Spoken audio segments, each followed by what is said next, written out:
दोस्तों, आपने बाबा बागेश्वर के चमत्कारों और दावों के बारे में सुना ही होगा, लेकिन क्या आपको पता है कि पुलिस ने उनके कई राजों से पर्दा उठाना शुरू कर दिया है।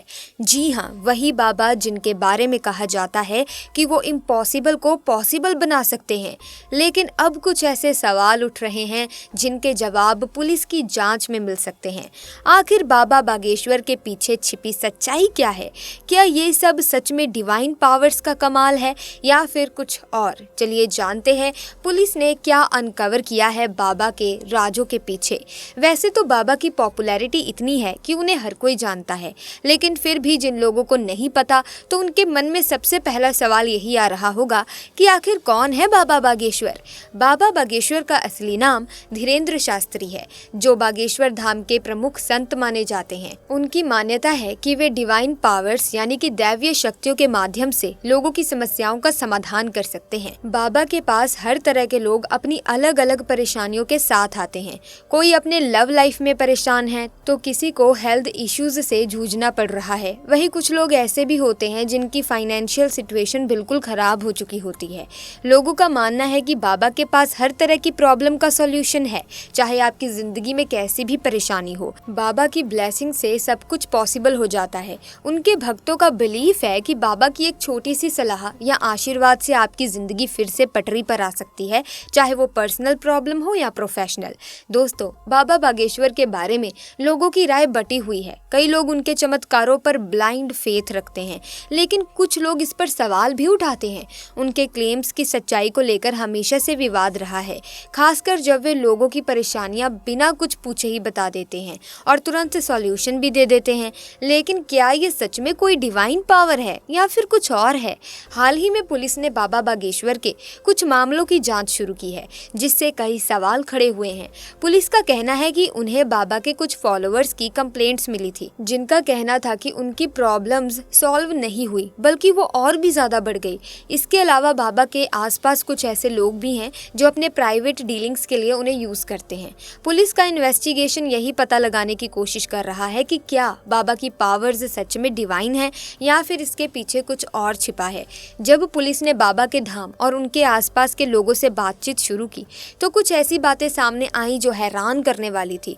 कुछ लोगों का कहना है कि बाबा के पास जो भी लोग आते हैं उनकी डिटेल्स पहले से ही उनके पास होती हैं। उनके पास एक वेल ऑर्गेनाइज्ड टीम है जो हर विजिटर के बारे में पूरी जानकारी जुटा लेती है और फिर बाबा उसे एक चमत्कारी अंदाज में पेश करते हैं। यही वजह है कि लोग सोचते हैं कि बाबा को सब कुछ पहले से ही पता होता है।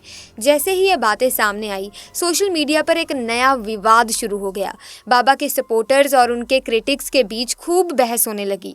कुछ लोग बाबा के सपोर्ट में खड़े हैं और कह रहे हैं कि पुलिस की इन्वेस्टिगेशन बाबा को बदनाम करने की साजिश है। वहीं कुछ लोग ये मानते हैं कि पुलिस सही डायरेक्शन में इन्वेस्टिगेशन कर रही है। हालांकि पुलिस की जांच जारी है, लेकिन बाबा के भक्तों का विश्वास उनसे नहीं डगमगाया। उनका कहना है कि बाबा बागेश्वर के पास डिवाइन पावर्स यानी कि दैवीय शक्तियां हैं और पुलिस की जांच उनके चमत्कारों को प्रूव नहीं कर सकती। भक्तों का मानना है कि बाबा के पास भगवान का आशीर्वाद है और जो लोग उन पर शक कर रहे हैं वे सच को नहीं देख पा रहे हैं। अब सवाल ये आता है कि आखिर भक्तों का बाबा पर इतना अटूट विश्वास आखिर कैसे है? तो ये जानने के लिए हमें बाबा के किए हुए चमत्कारों और पूरे प्रोसेस को समझना होगा कि आखिर उस धाम में ऐसा क्या होता है। बाबा ऐसा क्या करते हैं कि लोग मानने को ही तैयार नहीं है कि बाबा ढोंग कर रहे हैं, बाबा पाखंड कर रहे हैं। सो दोस्तों, आपको बता दें कि बागेश्वर धाम की चर्चा इन दिनों तो बहुत तेज हो रही है, पर यह जगह तो पहले से ही बनी हुई थी। यह बालाजी महाराज का एक पुराना और चमत्कारी मंदिर है। पंडित धीरेंद्र शास्त्री से पहले भी यहाँ कई जाने माने संत लोग दिव्य दरबार लगाते रहे हैं, लेकिन पहले इसका नाम और फेम इतना नहीं था जितना अब हो गया है। माना जाता है कि यह भारत की वो खास जगह है जिसने साइंस और टेक्नोलॉजी को भी हिलाकर रख दिया है, सोचने पर मजबूर कर दिया है कि आखिर ये सब कैसे हो सकता है। जब हम बागेश्वर धाम के महाराज धीरेंद्र शास्त्री से पूछते हैं तो वो कहते हैं कि ये सब कुछ बालाजी और उनके दादाजी की कृपा से ही मुमकिन होता है। वो खुद कुछ भी नहीं करते, लेकिन अगर उनके भक्तों की माने तो ये सब कुछ धीरेंद्र शास्त्री के कड़ी मेहनत का नतीजा है। उनके भक्तों का कहना है कि 12 साल की उम्र में जब ज्यादातर बच्चे अपना घर भी ठीक से नहीं पहचान पाते, वो दिन रात हनुमान चालीसा का पाठ किया करते थे। इस निरंतर जाप ने उनकी बुद्धि को इतना प्रबल बना दिया कि आज आज वो उस लेवल पर पहुंच गए हैं जहां उन्हें लोगों की बातें समझने में एक पल का भी वक्त नहीं लगता। मान्यता है कि बालाजी महाराज और सन्यासी बाबा की कृपा से सब सिद्ध हो जाता है। बागेश्वर धाम में धीरेन्द्र शास्त्री से पहले उनके दादाजी भगवान दास गर्ग दरबार लगाया करते थे। धीरेन्द्र शास्त्री ने दादाजी के पास अपना बचपन बिताया और वहीं पर धार्मिक कामों में जुट गए। ऐसे ही दादाजी की ब्लेसिंग से धीरेन्द्र शास्त्री को सिद्धि मिली। आपको बता दें कि बागेश्वर धाम सरकार का जन्म छतरपुर के एक छोटे से गांव गढ़ा में हुआ था। उनका जन्म एक गरीब ब्राह्मण परिवार में हुआ था। हालांकि गरीबी में अपना बचपन गुजारने के बावजूद आज धीरेन्द्र कृष्ण स्वामी बड़े बड़े अरबपतियों को भी अपने दरबार में झुकाने की ताकत रखते हैं। कहा जाता है कि धीरेन्द्र कृष्ण स्वामी हनुमान जी के बड़े भक्त हैं और 12 साल की छोटी उम्र से ही इन्होंने बालाजी यानी हनुमान जी की सेवा करनी शुरू कर दी थी।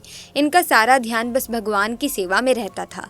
सालों की तपस्या के बाद धीरेन्द्र कृष्ण स्वामी को ऐसी शक्तियां यानी कि ऐसी पावर्स मिली कि आज ये बिना किसी को जाने उनकी परेशानियों को समझ लेते हैं। बाबा ये भी जान जाते हैं कि आप सच बोल रहे हैं या नहीं। इनके द्वारा लिखा हर एक शब्द 100% सच होता है और इसका सबसे बड़ा सबूत ये है कि आज तक कोई भी इन्हें झूठा साबित नहीं कर पाया। बालाजी के इस धाम में हर मंगलवार भक्तों की भीड़ लग जाती है और लोग अपने मुद्दों के लिए बालाजी के दरबार में अपनी अर्जी लगाते हैं।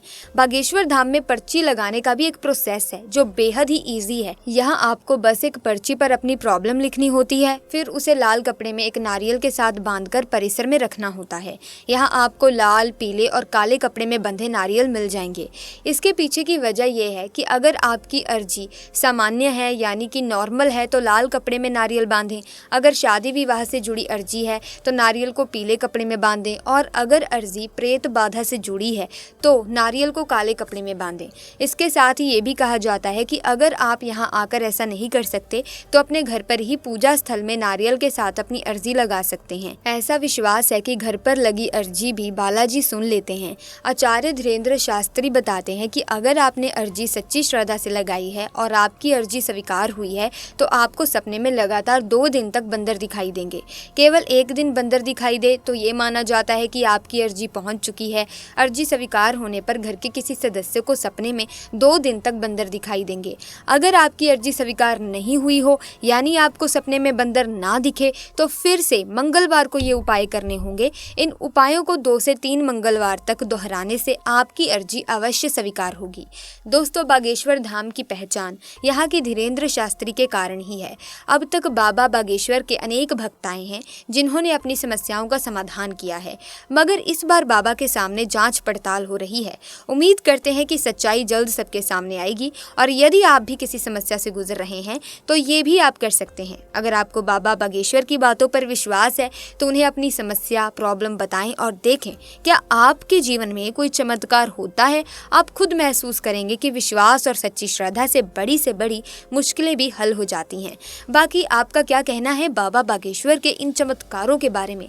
कमेंट्स में अपने विचार जरूर बताइएगा और अगर आप भी बाबा के भक्त हैं तो कमेंट्स में जय बालाजी महाराज जरूर लिखें। इस वीडियो को लाइक करें, शेयर करें, चैनल को सब्सक्राइब करें ताकि नए वीडियोस की अपडेट आपको मिलती रहे। जल्दी मुलाकात होगी आपसे। धन्यवाद।